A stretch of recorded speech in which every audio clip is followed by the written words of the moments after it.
Welcome to the Improve Work podcast. I'm your host, Daniela Tancău, an HR consultant helping entrepreneurs and team leaders build motivated, high-performing teams. Here we talk about leadership, employee motivation, and other topics that enhance your ability to lead, whether you are an entrepreneur with a team, a business owner planning to build one, or a leader in a company. You'll gain practical advice and insights from me and my guests, experts in the field and entrepreneurs who share their leadership experiences. If you are new here, be sure to subscribe to stay updated on every episode.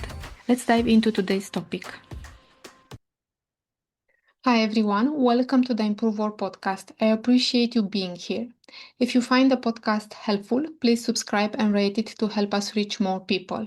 I believe that entrepreneurs with better team leadership skills, which is the goal of this podcast, benefits their businesses, themselves, and as much as importantly, their employees. All right, today we'll talk about a topic that may seem boring. We'll talk about job descriptions, how to create a job description. And I'm bringing up this subject because I've seen cases when top management doesn't place much value on it and has low expectations regarding the quality and accuracy of a job description. Also because the process of creating a job description is not well understood, they ask their HR employees to write job descriptions for new jobs by taking inspiration from the internet. So I want to ask you if you have job descriptions that accurately reflect what employees do within the company, and how are job descriptions created in your company? Job descriptions are part of the labor contract and they need to be written carefully. They represent what employees agreed to do for the employer when they signed their labor contracts or when the job descriptions were updated.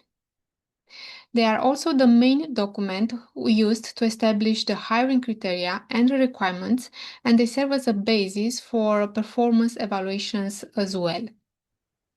And in addition to this aspect, job descriptions can also be used in legal proceedings to demonstrate that the tasks assigned to an employee were part of his or her responsibilities and duties, and the work was in accordance with the employment contract.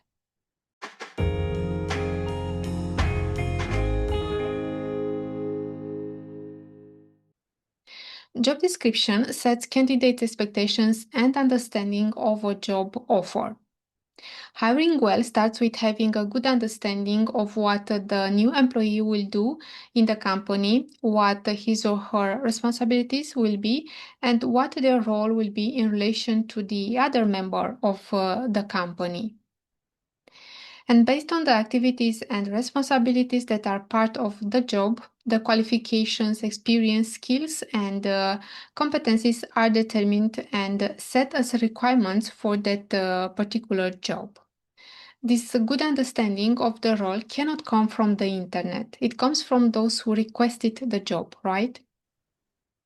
What often happens in small companies is that the CEO communicates the need for a person in a job position and provides some details about what they want from the new employee, and that's it. And if they are working with inexperienced or unqualified people, it's very likely that the hiring process is based only on those details. What a professional would do first before posting any job ad and before talking about that job is to gain clarity about what that job entails. So how can HR or the hiring representatives can get clarity about the new role? Having clarity implies that the job has a clear job description with all the necessary information. To create this description, HR needs to have one-to-one conversations with the person requesting the new employee. HR needs to ask the questions that help clearly identify what the new person will do and how the role fits in relation to the other jobs within the company. The right person for HR to speak with is not always the CEO. Even if the CEO is the one asking HR to hire someone, the request may have initially come from a team leader who needs more people to cover the workload. And in this case, the team leader is the right person to discuss the job's activities, responsibilities, position level, and other details that help in creating the job description and defining what candidates to look for. Then the job description needs to be approved by the CEO. Most often, the CEO makes the final decision in hiring someone, and aligning expectations from the start, from the beginning, is an important part of the hiring process. This first step, creating the job description, is very important in defining what is communicated about the job and what is expected from the new employee. It sets the information that will be included in job ads and how the job will be presented during job interviews. Sometimes jobs are not clearly presented to candidates, not necessarily because of a lack of transparency, but because those doing the hiring are not very clear about the job themselves, right? They cannot be clear without completing this first step. If we are talking about a job for which this process of creating the job description has already been completed, and the company simply needs to double or increase the number of people in that job, then of course it doesn't need to be repeated. However, if later on new people become involved in the hiring process, people who didn't participate in this initial first step, they may not fully understand the job description. They will need additional explanations from those who understand the job well. And this is because not all details of a job can be included in a job description, no matter how comprehensive it is.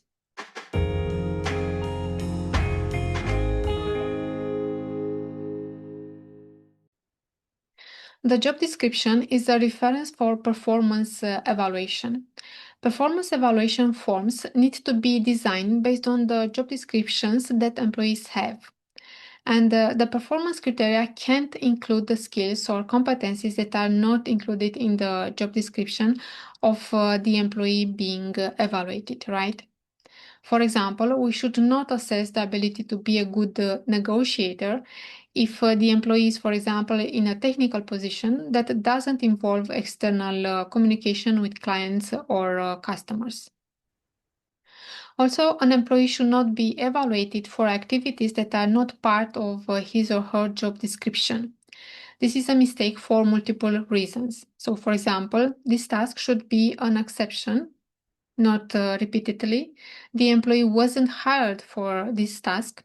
His or her ability to perform this additional task wasn't assessed and was not required by the employer. They did not sign any document to perform this task, and their motivation may decrease because of this additional task, which they may not like to do.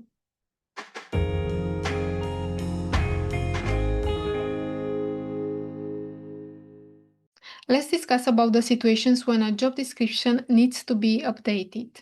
It could be the case when an employee's job title changes. So if the employee is promoted or demoted, his or her job description needs to change as well. The new job title needs to be updated, and the responsibilities that are added or removed needs to be updated as well. Also, the skills and competencies required for the job needs to be aligned. Even if the job title remains the same, but the activities of an employee were modified, the job description still needs to be updated. It could be the case when small changes were added to a job that compounded over time, and the job description no longer reflect the real activities. Or it could be a situation in which the job responsibilities changed through an internal decision with the employee's agreement, and the changes needs to be included in the job description.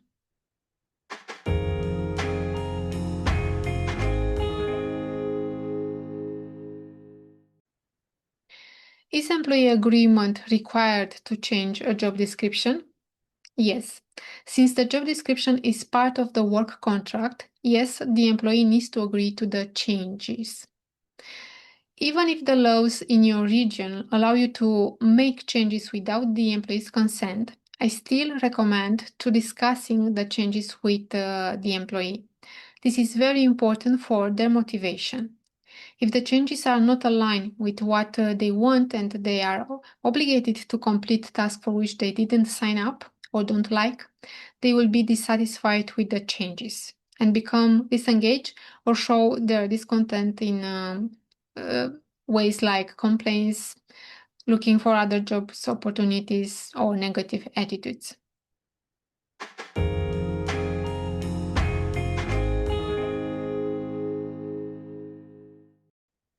So, in conclusion, a job description needs to reflect the real task, activities, and responsibilities carried out in a company, and it needs to be updated every time changes occur in this regard. Inspiring ourselves from the internet is not a good practice and can lead to inaccurate job descriptions. We need to conduct a job analysis if we need to update the job description and talk with the people who already have the job in the company to identify all the activities they perform, all their responsibilities, and what skills and knowledge they need to have in order to be able to perform their jobs well.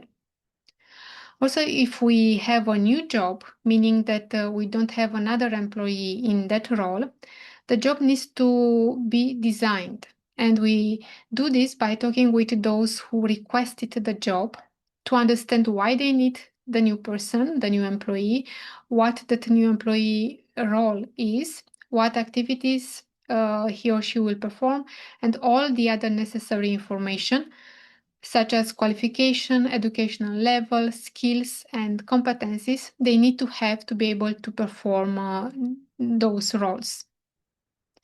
How to conduct a job analysis and how to make a job design, what elements to include in a job description, and compliance with labor laws and occupational standards are explored in more detail in my blog post with the same name, How to Create a Job Description.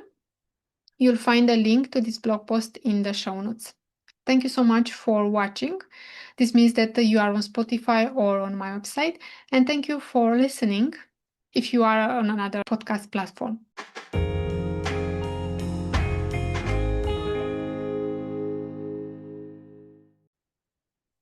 Employee motivation is essential for any business success, but few employers know what motivates their employees. Without any or with little action towards finding out the personal motivational drivers of their team members, employers' attempts to motivate employees risk not having a positive impact on their motivation. It's like trying their luck to see what action works and what doesn't. Or they may treat all employees as if they are all motivated in the same way. They are not. So instead of taking actions without knowing the employee's motivational drivers, it's more efficient to first know what motivates them and then determine what actions to take based on this information, right? I've created a program exactly for this purpose. It's named How to Motivate Your Employees so they care for your business and help you grow it. The program helps identify how employees perceive 7 key aspects of their jobs that impact their motivation, what they appreciate, and what are their expectations. Then the program shows how to use this information in creating action plans for each employee to increase their motivation. It also helps with identifying common or shared perspectives among employees that can lead to action plans for all of them to increase their motivation.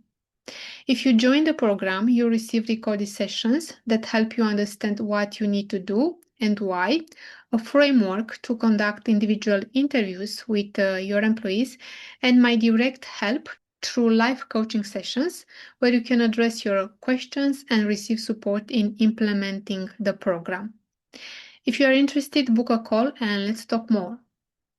Now, I know that some entrepreneurs and CEOs think that it's not their job to conduct such a program, and some of them don't even like the human resources part of the business.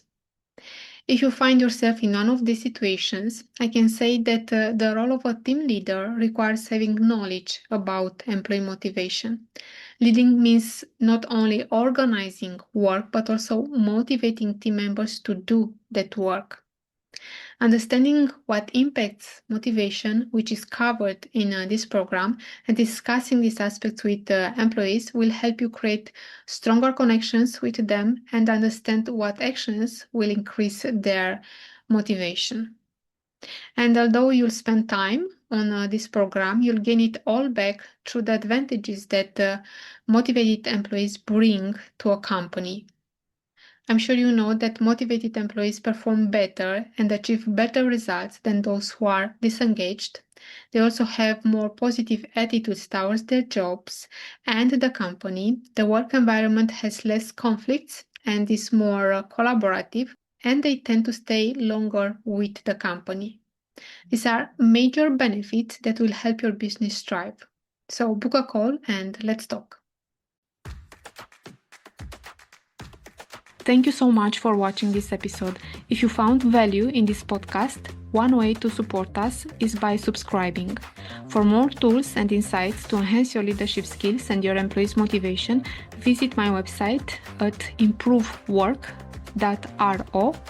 There you'll find a variety of online programs and courses. You can also book a free consulting sessions or a discovery call with me. I love to connect and support you on your leadership journey. See you in the next episode.